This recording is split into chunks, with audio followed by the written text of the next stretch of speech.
Welcome to Scary Stories. This time we've got a collection of all new true 2023 werewolf and dogman stories for you. These are sighting reports, short and sweet, and not the long involved ones we often get sent to us.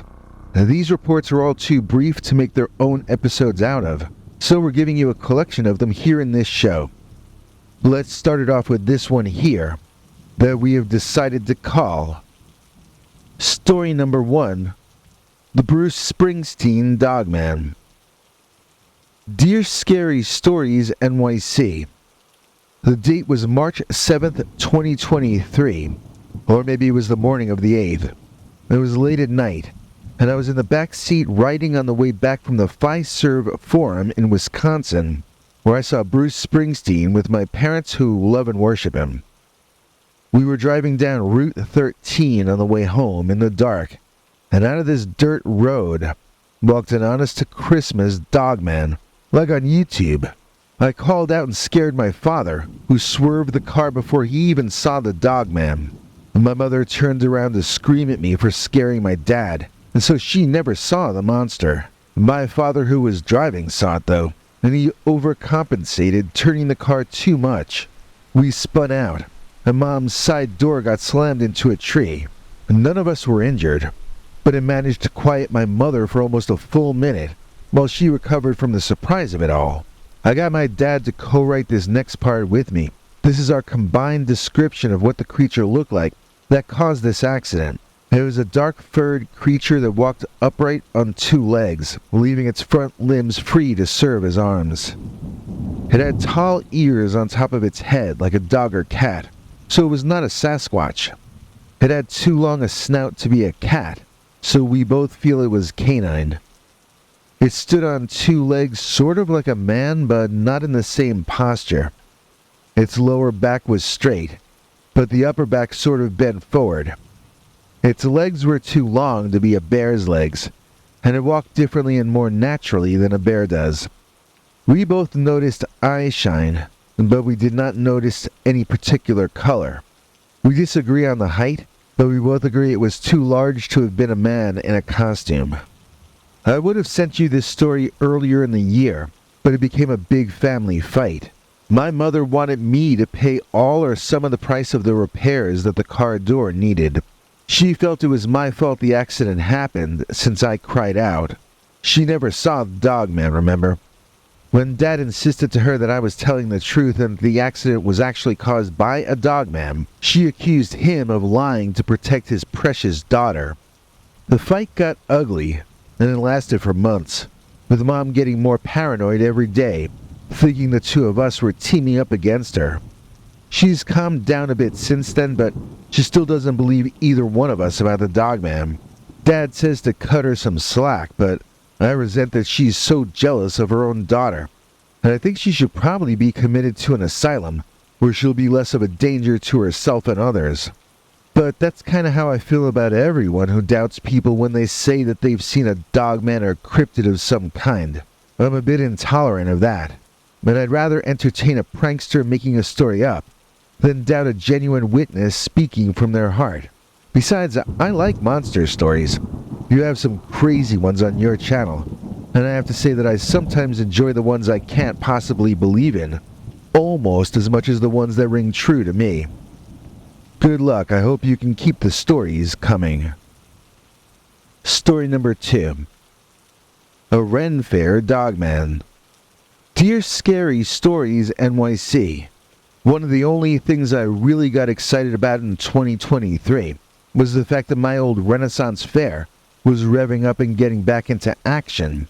We had temporarily put off the celebrations since the pandemic, and it was a bit slow finding people who could still afford the hobby in 2023. We were having a fun time anyway, with about 2/3 of the crowd we used to be able to get. Like everything else in 2023 though, it would be ruined for me. Not because of inflation this time. Not because of censorship this time either. This time I would have my fun ruined because of something I had never even believed in before.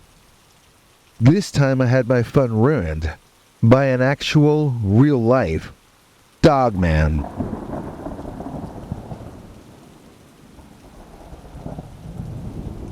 Our fair is situated in a patch of woods in a town I better not name, as I definitely don't have permission from the others to tell you guys this story.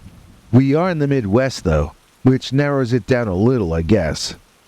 I was running an errand for one of the others and I wasn't watching where I was going because I was doing too many things at once.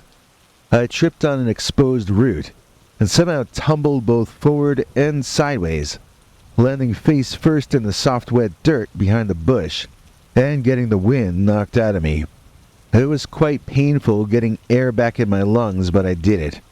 And when I was breathing once again, I looked up to get my bearings and found myself staring directly into the eyes of a wild animal who growled back at me before I could avert my eyes and look downward again.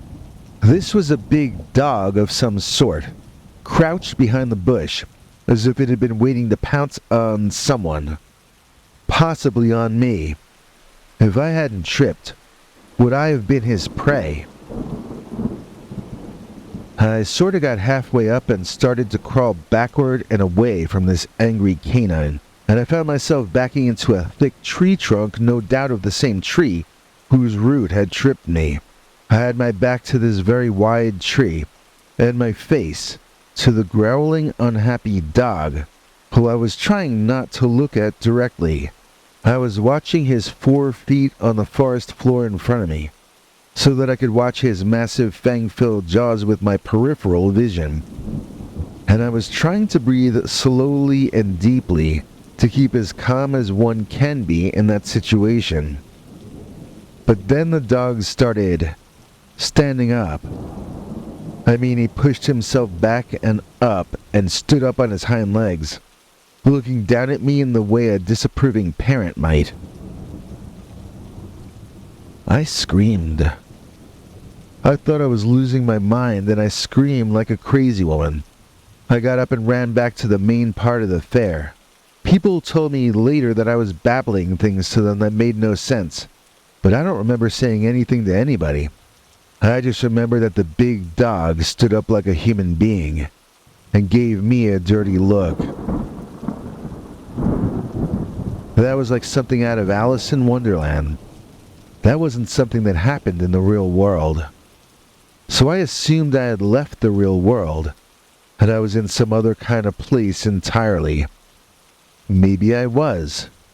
Maybe that's a partial explanation for the Dogman and werewolves and a lot of things we can't define, or are afraid to define.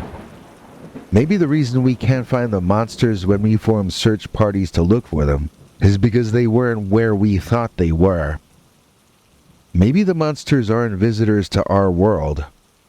Maybe when we see monsters, it's because we've accidentally gotten lost and wandered into their world. And speaking of the world beyond, happy Halloween, everyone.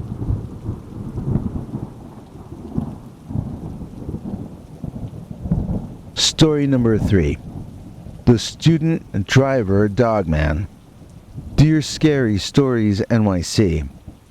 I've been learning to drive for a few months now, and I was starting to feel pretty confident. I had been practicing on quiet roads and in empty parking lots, and I was finally ready to try driving on the highway. My dad was in the passenger seat instructing me. He's always been really patient and supportive, and I knew he'd be there to help me if I needed it. We were driving down the highway and everything was going fine. I was staying in my lane and following the speed limit. But then, out of nowhere, a huge 10-foot tall, hairy, dog-headed man marched out onto the road in front of me. I slammed on the brakes, but it was too late. I lost control of the vehicle and I drove off the road. I narrowly avoided hitting a tree, but I ended up getting stuck in the mud. My dad and I were both shaken up, but we were unharmed. The dogman was nowhere to be seen, so we managed to get the car out of the mud, and we drove home without any further incident. I'm still not sure what to think about what happened. I'd never seen a dog-headed man before, and I can't imagine why he would have been walking down the highway in the middle of the day. But I'm a lot more cautious now when I'm driving. I'm always on the lookout for unexpected hazards, and I'm making sure to leave plenty of space between my car and the car in front of me. I'm also grateful to my dad for being such a great driving instructor. He kept calm during the whole ordeal, and he helped me get through it safely.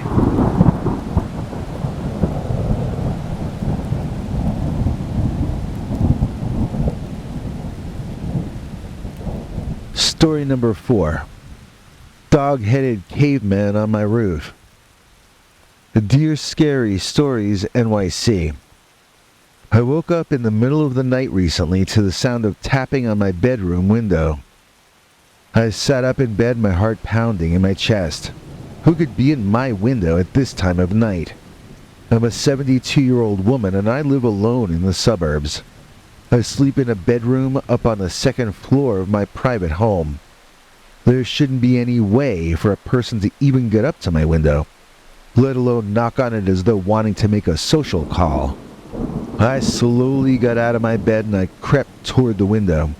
I held my breath and I peered out into the darkness.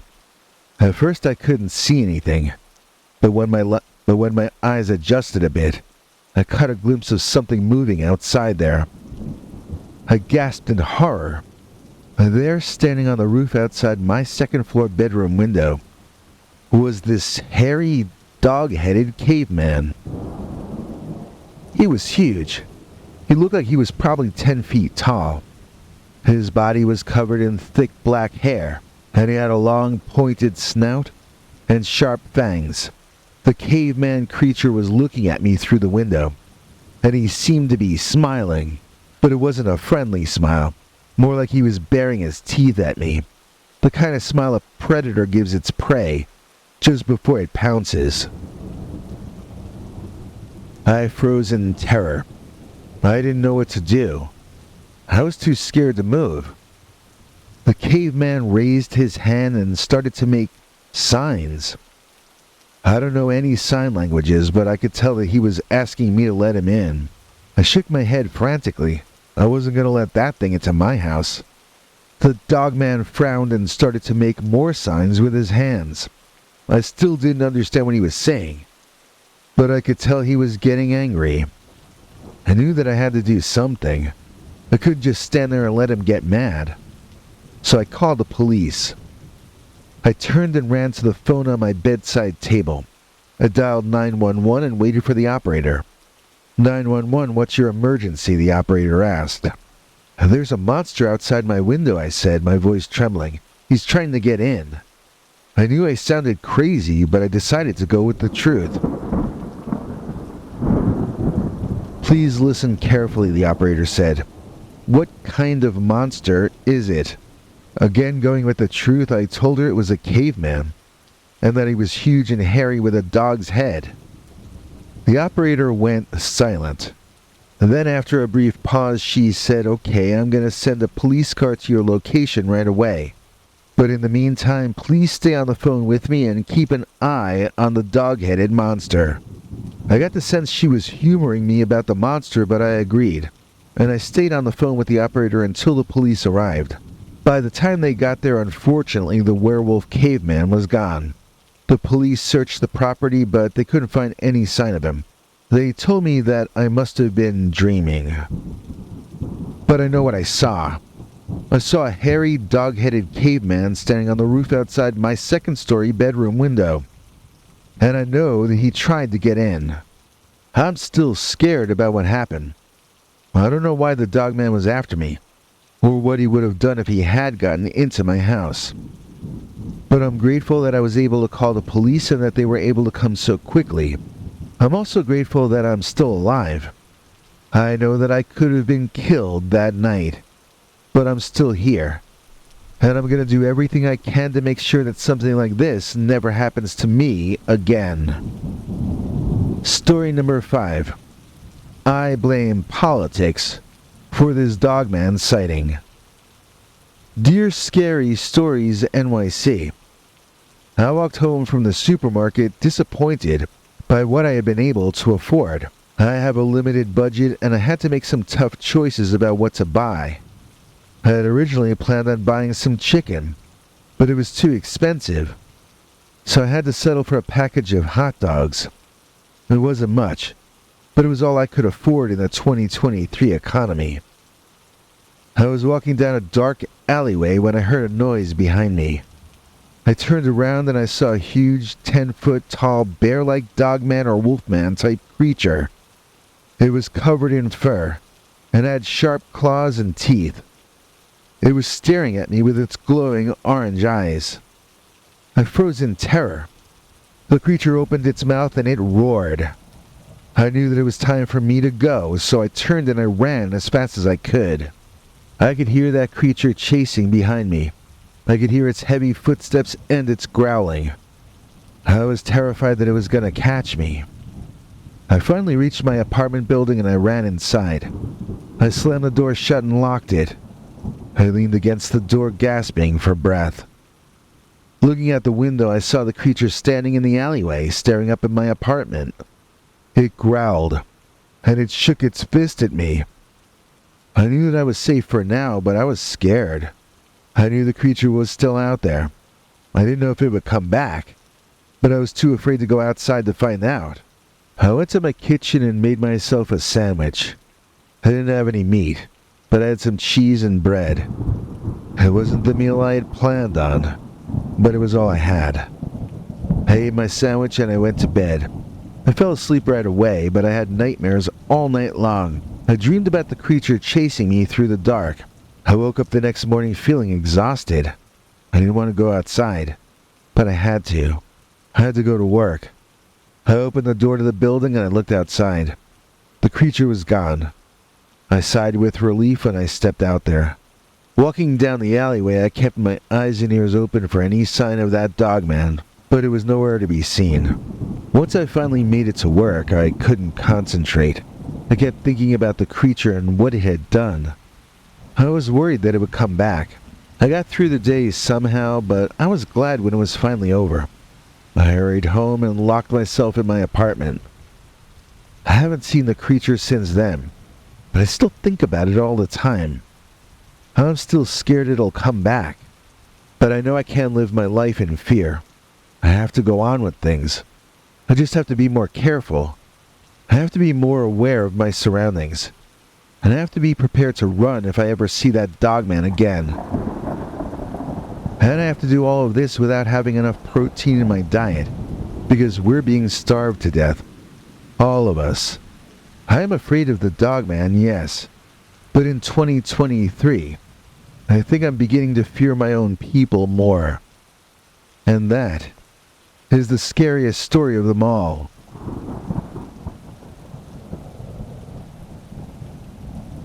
One more scary dogman story coming up right after this.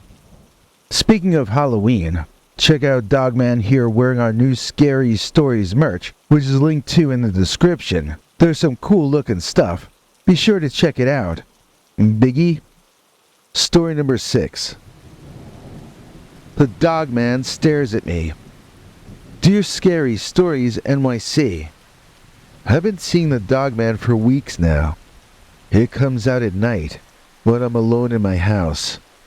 It stares in my windows, its yellow eyes glowing in the darkness.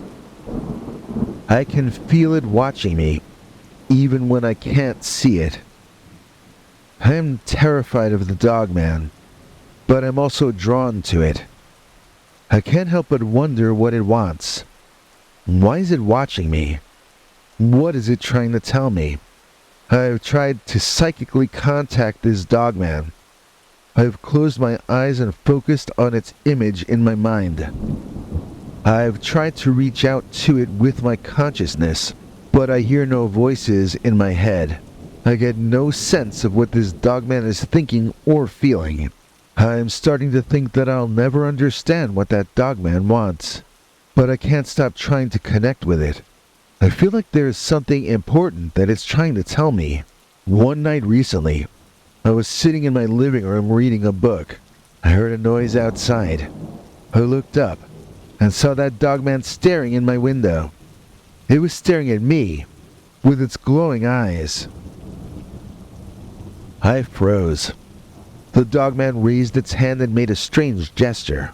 I didn't know what the gesture meant, but I felt it was trying to communicate with me. I closed my eyes and tried to focus on the dogman's image in my mind. I tried to reach out to it again with my consciousness, but I still heard no voices coming back in my head. I opened my eyes and looked, but the dogman was gone. I am still trying to figure out what that dogman wants. I am still trying to psychically contact it, but I'm starting to lose hope. I'm starting to think that I'll never understand the mysterious cryptid beast. But I can't give up. I have to know what the dogman wants. I have to know why it's watching me. I have to know what it's trying to tell me.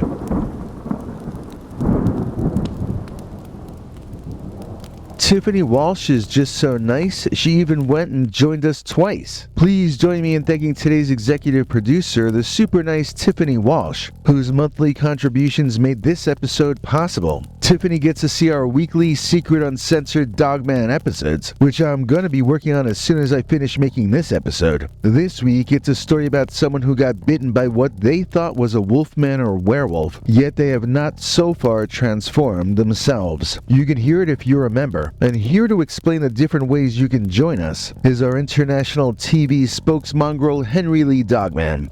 Hank? Thanks, Biggie. And thanks to all of you for watching this far. If you liked it, please click like. If you'd like to see more of our work, please subscribe. And also click that bell icon if you'd like to be notified when we put out a new episode. To become an executive producer, you can donate to us through the thanks button under each of our videos or through our paypal.me/PeterBernard209 page.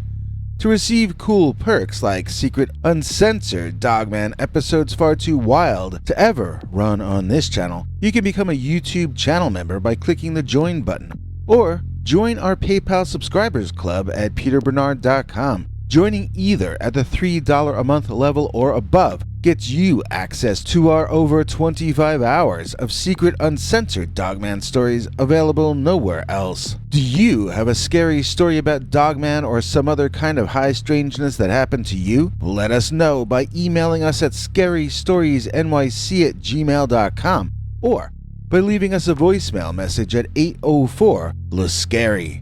You may need to call back on that one. It cuts off after I think 3 minutes. And if you don't want to do any of that stuff, thank you for simply watching to the end. Good night, and have a scary tomorrow.